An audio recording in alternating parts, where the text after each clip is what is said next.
बिटिआरआव पस्टार बिसिनायनि दावराव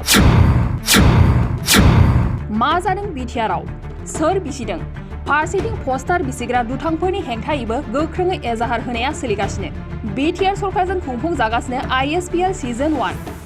आईएसपीएलनि गेलेनाय आरो गेलेग्राफोरखौ बरायनाय एबा फोसावनायनि पस्टार सिथाबनायखौ बिसिनानै होदों माखासे सिनायमोनै दुथांफोरा थांनाय बावैसो सिगांबो बाक्सानि मुसलपुराव आईएसपीएलनि पस्टार बिसिनाय जाथाया जानानै थाङो आरो बेनि सायाव पुलिसा गोख्रों नायबिजिरगासिनो दङ दिनैबो फिन कक्राझारावबो आईएसपीएलनि फोसावनाय पस्टार बिसिनाय जाथाया जायो थारैनो साननो गोनां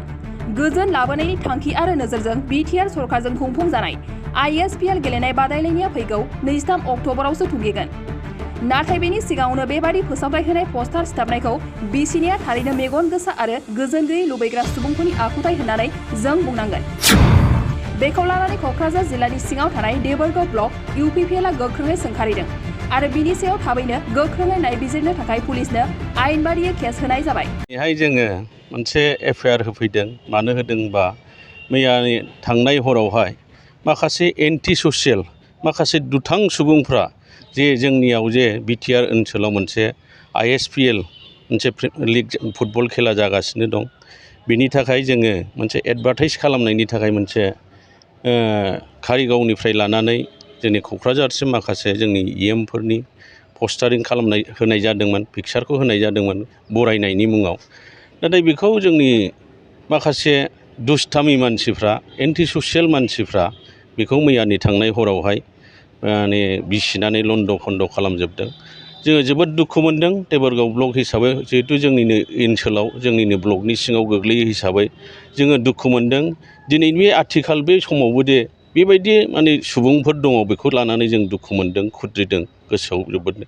दिनै जों सानाखैमोन दानि बे बोथोरावहाय नैबे आथिखाल समावहाय बेबायदि दुस्थ'खारि मानसि दंबावो होननानै सानाखैमोन दा जोङो बेनि थाखायनो दिनै जोङो मोनसे एफआइआर होफैबाय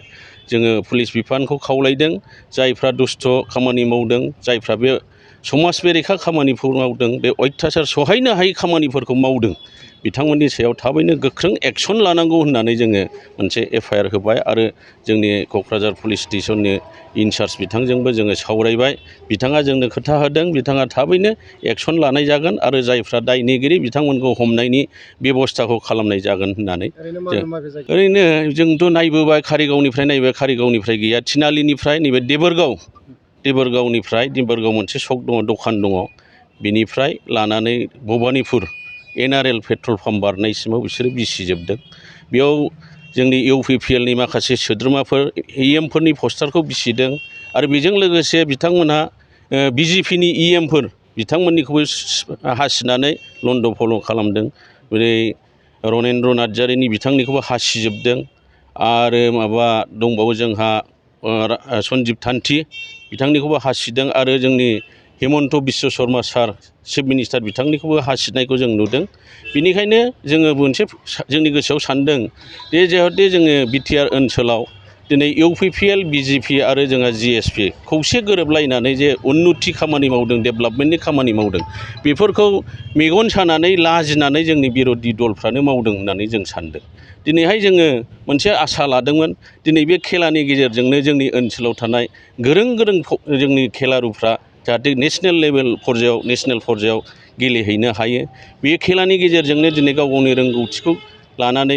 दिन्थिनानै गोजौसिम सहैनो हायो बिदिखौ जों आसा खालामदोंमोन नाथाय जोंनि समाजाव बिदि गाज्रि खामानि मावनाय थानायनि थाखायनो दिनैहाय जोङो बेफोरबायदि जोंनि रोंगौथि गोनां सुबुंफ्राबो दिन्थिनो हायाखै स्कप लानो हायाखै जोङो फोथायदों आरो देबरगाव ब्लकनिफ्राय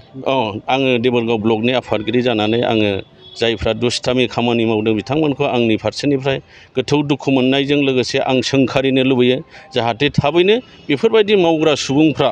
जाहाथे बेफोरबायदि आखलनिफ्राय गोजानाव थानांगौ आं बेखौ आङो देबरगाव ब्लकनिफ्राय जानानै बिथांमोनखौ खावलायनायजों लोगोसे आं बिथांमोनखौ सोंखारिदों खेथ्रआवथ' जोङो दा साननो गोनां जाहैबाय बेखौ जोङो रायजो राजायाबो मिथिगौ जों सादारन मानसिफ्राबो हमनो हायो बेखौ सोरनि आखल बेबहारा माबायदि गोलाव सम जायफ्रा जोंनि दा बिर'धि दल हिसाबै जायफ्रा सासनाव दंमोन बे पार्टिनि मानसिफ्रा माबायदि आखल आखुनिमोन बेखौ जोङो रायजो राजाया मिथियो। खिन्थु जोङो फोथायदोंमोन क'क्राझार ओनसोलाव सान्थि परिबेस फैबाय होननानै जों फोथायदोंमोन, बेरेखा दलफ्राबो बुजिनो हाबाय होननानै जों फोथायदोंमोन, बिदि जानाय नङा सानदोंमोन। नाथाय मैयाहाय जोङो मोनसे प्रेस मिट नुबाय, मनिस्वर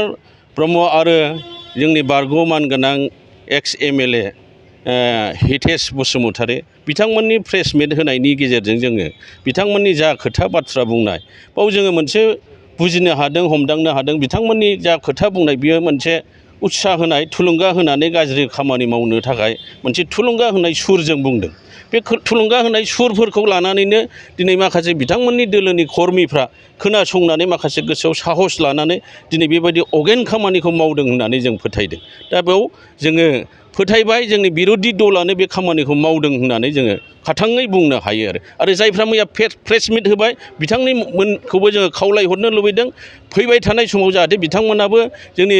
लाइमोनफोरखौ जाहाथे मावथिफोरखौ जाहाथे बिदि उत्साह गाज्रि लामाजों जाहाथे दैदेनलाङा, बेखौ आङो बिथांमोननिसिम खावलायहरनाय जाहैबाय। खेलाया जोङो UPPL दोलोनिल' नङा, सारा BTR ओनसोलाव थानाय गुबुन गुबुन जाथि जनगस्थिनि जौगाखांनायनि थाखाय बे खेलाया जाहैबाय जोंनि ओनसोलखौ, BTR हालामखौ दिनै जौगाखांहोनो हानाय आरो BTR हालामाव थानाय साफ्रोमबो जाथि जनगस्थिनि रोंगौथि गोनां खेलारुफ्रा जाहाथे गोजौ लेभेलाव गेलेहैनानै गाव गावनि केरियारखौ खालामहैनो हायो आरो ओनसोलखौ, हादरखौ नाम खालामनो हायो, बेफोरनि थाखायसो। बेयाव अकल माने UPPL दोलोनि थाखायल' मुलाम्फा जाया, बेयाव मोनफ्रोमबो जाथि जनगस्थि आरो ओनसोलनि, हादरनि आरो स्टेटनि गासैनिबो थाखाय बियो डेभेलपमेन्ट आरो नाम जायो। बेनि थाखायसो बे खेलाखौ होनाय जायो। बेखौनो रायजो राजाफोरखौ आं खावलायदों, जाहाथे सोरबाया बेफोरबायदि खेलानि फारसे हेंथा होयोब्ला जाहाथे जोंनि रायजो राजायानो बिसार खालामनांगौ होननानै आं सानो।